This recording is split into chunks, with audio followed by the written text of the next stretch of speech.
My name is John Dawson, and I'm doing a series of videos on Intaglio etching techniques. I've already done two videos concerning Aquatint. There are many different ways to do an Aquatint. This will be the third video on Aquatint, and this particular video will deal with doing an Aquatint with sandpaper. I'm going to demonstrate different ways to do an Aquatint with sandpaper and other materials that I think are closely related. Well, there are a couple of problems with using sandpaper to create an Aquatint. The first is the size. A typical piece of sandpaper comes in 11 by 9. And for me personally, a lot of the etchings that I do are larger than this. So that doesn't really work very well for me. The other thing that you can get is a thing called sanded pastel paper. Sanded pastel paper comes in sheets about 27 by 40. This particular one is cut down from a larger sheet. Sandpaper comes in various grits. The smaller the number on the back, the more coarse the grit will be, and the larger the number, the finer the grit. The sanded pastel paper also comes in numbers that are similar, and I think they correspond to the grit on sandpaper. It comes in, I think, about 4 different variations. It starts at 240 grit and goes up to about 800. And this particular one is 600 grit. This particular sandpaper is 120 grit. It's maybe a little too coarse for what you want to do. To begin with, you need to coat the plate with soft ground. Now you can use any soft ground that you normally use to put on your plate. You take the sandpaper, put it face down on the plate, run it through the press, and that brings up the second problem with using sandpaper to make an Aquatint, and that's the issue of pitting. The sandpaper can pit the plate in areas where you would really rather not have that happen, and areas that you really wouldn't want image to print. And we'll discuss that really a little later. There are about 3 different ways of doing an Aquatint with sandpaper. The first one is a simple rubbing technique, which I will show in just a minute. Well, as I said, this is very simple. You place the sandpaper face down on the soft ground. I usually tape it into place so it won't move. And you take a pencil. I usually use a hard pencil like a 6H pencil, and just scribble on the back, creating lines in the soft ground.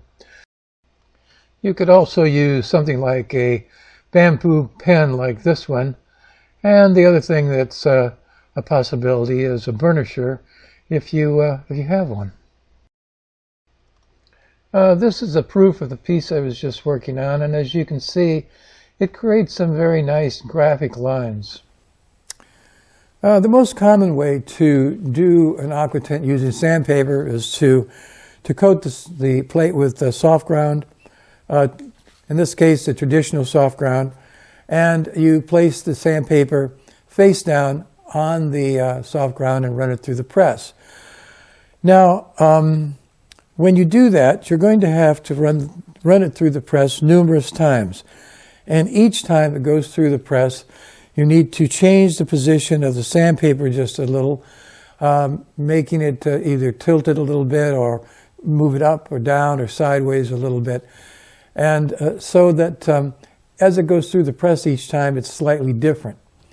The number of times through the press, I've seen various estimates, somewhere between 4 or 5 to 10. It seems that 6 to 8 is usually the most common.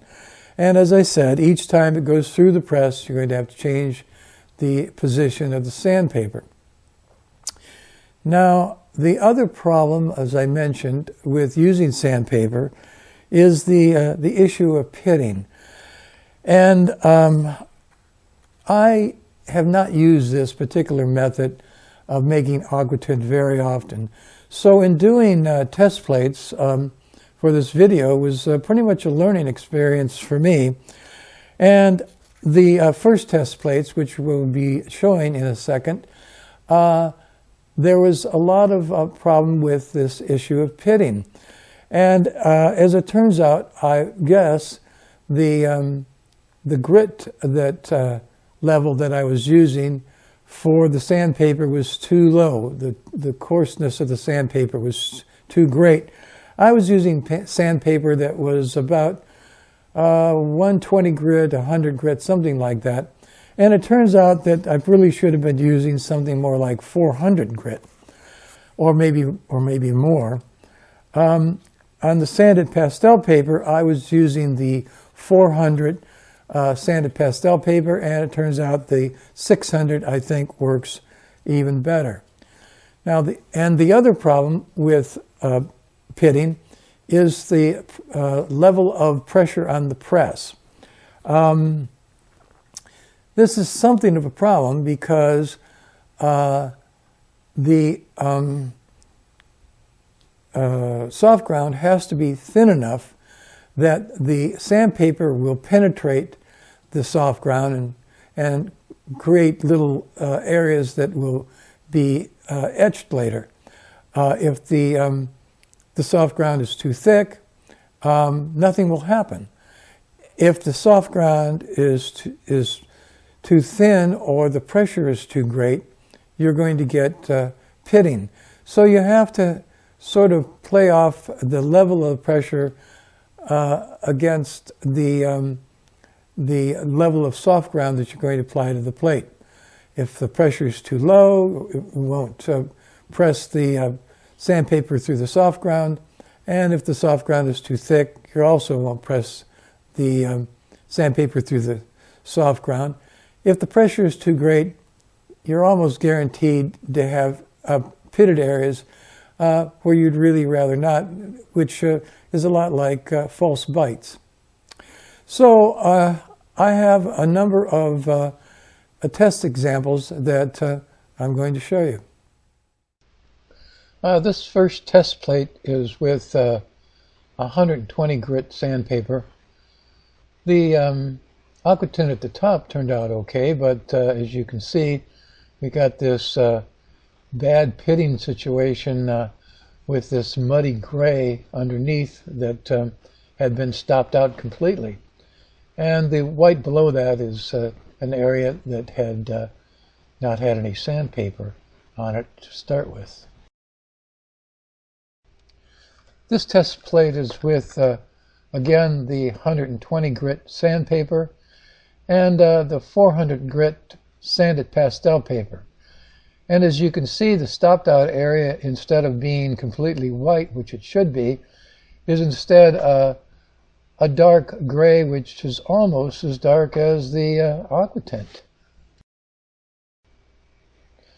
This last test plate is with the 600 grit sanded pastel paper and 400 grit sandpaper, and as you can see, it produced a very nice Aquatint.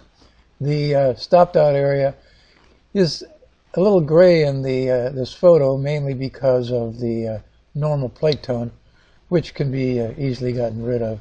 So there was really no appreciable pitting in this particular test plate. The other option you have, rather than using traditional soft ground, is to use Big. Big stands for Bigelow Intaglio ground. And I did a previous video on how to use Big, so I won't be obviously going through that here. You apply the Big by rolling it out on a glass palette and then applying it to the plate. As I mentioned previously, I haven't used sandpaper Aquatint very often, and so pretty much all of this was a learning experience. When I applied the Big the first time, I got it way too thick, and when it went through the press, really nothing happened. So I did it over and applied the big much thinner, and I ran it through the press using about 120 grit sandpaper. I put it through the press, I believe, about 4 or 5 times. Well, it didn't really turn out very well. I did get some pitting from it, and I didn't think the Aquatint worked at all, very well at all. There is a site out there that I've used before called Zea Mays Printmaking. That's Zeamays Printmaking, and they have done many, many tests using many using sandpaper, but also in a whole host of other things. And so one of the tests that they use suggested that you apply the big to the plate, and you put it in an oven or a hot plate at about 120 degrees Fahrenheit. That would be probably about 105 or so degrees Celsius. And they did it, I guess, for a variety of minutes in different tests. The one I looked at suggested 7 minutes, so that's what I did. And they also suggested using 400 grit sandpaper, which I did, and that actually turned out quite a bit better. So here are the test prints that I've made using Big, so you can see the difference in the different ones and how they worked. Well, as you can see here, the Aquatint did not turn out well at all. The stopped out area is badly pitted, and it's almost as dark as the Aquatint. This test plate turned out much better. It produced a pretty nice Aquatint, and the stopped out area at the top is completely clear with no pitting at all. And as it says here, I've put it through the press 8 times to get this Aquatint. Okay, this next method of applying sandpaper to the plate doesn't involve the soft ground. You roll out a layer of ink on your glass palette, and then to take the sandpaper, put it face down in the ink, and roll over the top, transferring the ink to the sandpaper. Now, as you'll see, I tried transferring then the ink on the sandpaper to the plate by simply rolling over it with a simple roller or using a burnisher. That didn't work. So I put it through the press. And you get an Aquatint, as I've probably stated in earlier videos of Aquatint, not everything that's called an Aquatint is really like a traditional Aquatint like you'd see in an old master print by someone like Goya. And this is one of them. It creates a very interesting Aquatint, but it's not what you'd call a traditional Aquatint. Spread some ink out on a glass palette and place the sandpaper face down in the ink, and then roll over it with a roller. I'm using just a simple speedball roller here. You can also use a burnisher, which is what I'm using here, and it's a good idea periodically to check it and see how much ink you're getting transferred to the sandpaper. Then you can take the sandpaper and place it face down on your plate. I thought initially I could go over it with a simple roller again, but it just didn't work. So I put it through the press. Once I had transferred the ink from the sandpaper onto the plate, I put the plate in the acid and etched it. And this is the resulting proof from the test plate. And as you can see, it it comes out to be quite an unusual aquatint. I used 80 grit sandpaper on this, which is a very rough sandpaper, and there was virtually no pitting with this technique, so figure that one out. You can do aquatints in a similar manner with other materials besides sandpaper. In some cases, like the last one, they're maybe aquatint name only. They're not really traditional aquatint, and then in other cases, they're pretty close. The first one I'm going to show you is using aluminum foil. You take the aluminum foil and you crunch it all up like this, and then you straighten it out. Be very careful when you straighten it out, not to tear it. That's all the hardest part of this, I think. Then you take the aluminum foil, place it face down on your plate that's been coated with soft ground, and you run it through the press. I'm going to show examples of all these different methods here in a minute. The second one that I did was with handmade paper. You can't really see it in the video, but handmade paper has a lot of texture to it. And so I took a piece of the handmade paper, did the same thing, cut it to whatever size I wanted, placed it face down on the plate that had been coated with soft ground, and ran it through the press. Another option, this is again, you can't really tell it on the video. This is a kind of paper that's called canvas paper. It's really meant to be a sort of paper that's substitute for canvas to do oil paintings on, but it has a canvas-like texture. And we did the same thing.